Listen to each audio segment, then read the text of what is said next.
Welcome to all of you. I hope you all are well. मैं एक बार फिर से हाजिर हो चुका हूँ एक नए कंसेप्ट के साथ। आज मैं आपको बताऊंगा कि how to attempt this type of question.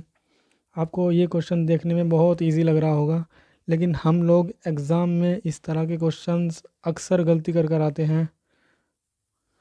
तो मैं आपको आज इस क्वेश्चन को करने की एक ऐसी ट्रिक बताने वाला हूँ कि आप कभी भी इस तरह के सवाल लाइफ में गलत नहीं करेंगे।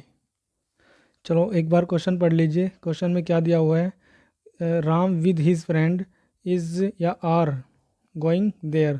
तो आपको बताना है कि इज़ आएगा वर्ब या आर आएगा। तो आपको इसका आंसर कमेंट में ज़रूर लिखना है आपके हिसाब से क्या आंसर है। बाकी इसका सॉल्यूशन आपको डिटेल में मैं बता देता हूँ। Okay, so let start.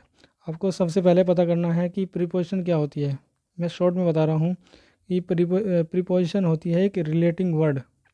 Relating word मतलब to relate two word in a sentence है। ओके, और अब इस प्रीपोजिशन से ही एक नया कंसेप्ट निकल कर आता है। एक नया कंसेप्ट निकल कर आता है। क्या होता है वो, देखो सबसे पहले तो क्या होता है प्रीपोजिशन। प्रीपोजिशन कहीं भी अगर सेंटेंस में होती है तो प्रीपोजिशन अपने बाद अपना ऑब्जेक्ट लेती है। सेंटेंस में अगर कहीं भी आपको प्रीपोजिशन दिखाई दे तो वो अपने बाद अपना ऑब्जेक्ट लेती है। तो प्रीपोजिशन ऑब्जेक्ट के साथ मिलकर एक फ्रेज़ बना लेती है। आपको फ्रेज़ पता है क्या होता है? एक ग्रुप ऑफ टू और मोर वर्ड्स, है ना, उसको फ्रेज़ बोलते हैं। और देखो इस फ्रेज़ में होल्ड किसका है, यहाँ पर प्रीपोजिशन का है। तो इस फ्रेज़ का नाम हो जाएगा प्रीपोजिशनल फ्रेज़। क्या हो जाएगा? Prepositional phrase. ओके, और प्रीपोजिशनल फ्रेज़ किसी भी सेंटेंस में एडवर्ब या एडजेक्टिव का काम करती है। ठीक है, और प्रीपोजिशनल फ्रेज़ किसी भी सेंटेंस में एक्स्ट्रा इन्फॉर्मेशन होती है। क्या होती है? Extra information.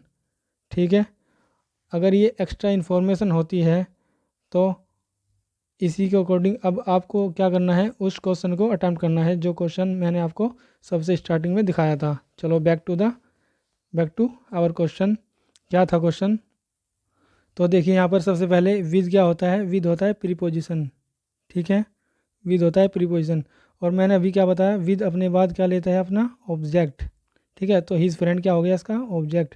ऑब्जेक्ट कोई भी नाउन या क्या होता है? प्रोनाउन ऑब्जेक्ट हो सकता है। ठीक है, प्रीपोजिशन प्लस उसका ऑब्जेक्ट मिलकर क्या बना लेता है? एक फ्रेज़ बना लेते हैं। क्या बना लेते हैं? एक फ्रेज़ बना लेते हैं। उस फ्रेज़ का क्या नाम होता है? Prepositional phrase. और प्रीपोजिशनल फ्रेज़ किसी भी सेंटेंस में क्या होती है? Extra information. क्या होती है? Extra information. ठीक है, अगर ये एक्स्ट्रा इन्फॉर्मेशन है तो सबसे पहले आप ये बताओ, इस क्वेश्चन को देखने से आपको क्या लग रहा है? इस क्वेश्चन को देखने से लग रहा होगा आपको कि Ram with his friend is या आर गोइंग देयर, यानी कि राम है और उसके साथ उसके बहुत सारे दोस्त हैं और वे जा रहे हैं। ठीक है, तो आपको ये नॉर्मली सभी को पता होगा कि इज़ जो होता है सिंगुलर के साथ आता है। इज़ किसके साथ आता है? सिंगुलर के साथ आता है। और आर आता है प्लूरल के साथ। तो आपको देखने से यहाँ एक थोड़ा थोड़ा आइडिया लग रहा होगा कि यहाँ पर क्या आना चाहिए? आर आना चाहिए, क्योंकि बहुत सारे लोग हैं। लेकिन ऐसा नहीं है, कंसेप्ट कुछ और है। ठीक है, मतलब कहने का यह है कि आपको जो लग रहा है ना वो आंसर नहीं है। ठीक है, तो let's look what is the right answer.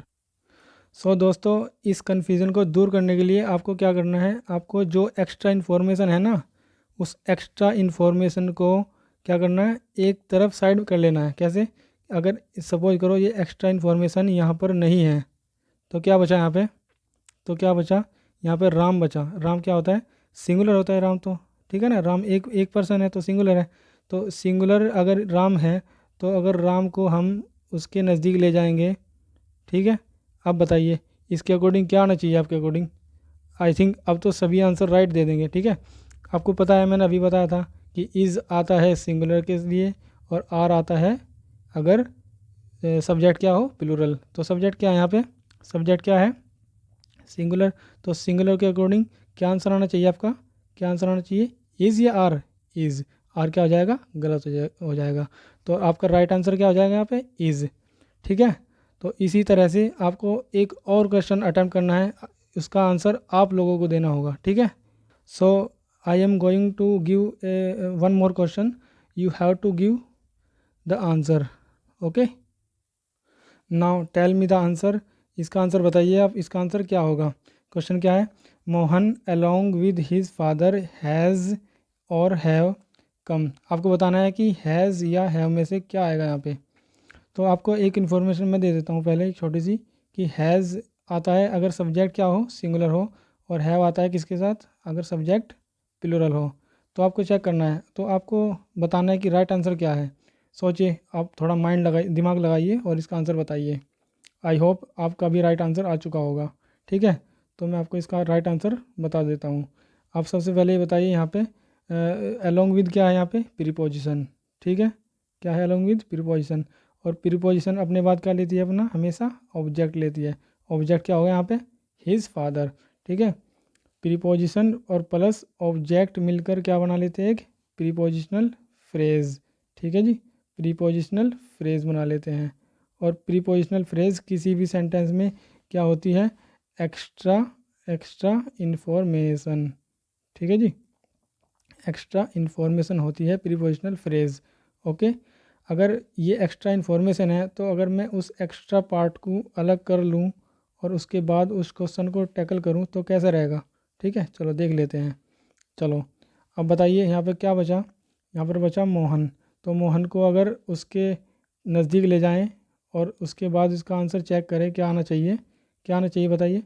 Mohan क्या है यहाँ पे, सब्जेक्ट, तो सब्जेक्ट मोहन है, तो ये सिंगुलर है या प्लूरल, सिंगुलर है।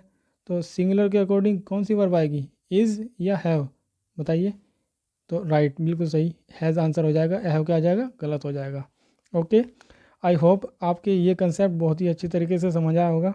आप फ्यूचर में कभी भी इस तरह के सवाल को गलती नहीं करेंगे। आप इस तरह के क्वेश्चन एग्ज़ाम में हमेशा राइट मार्क करेंगे, ओके।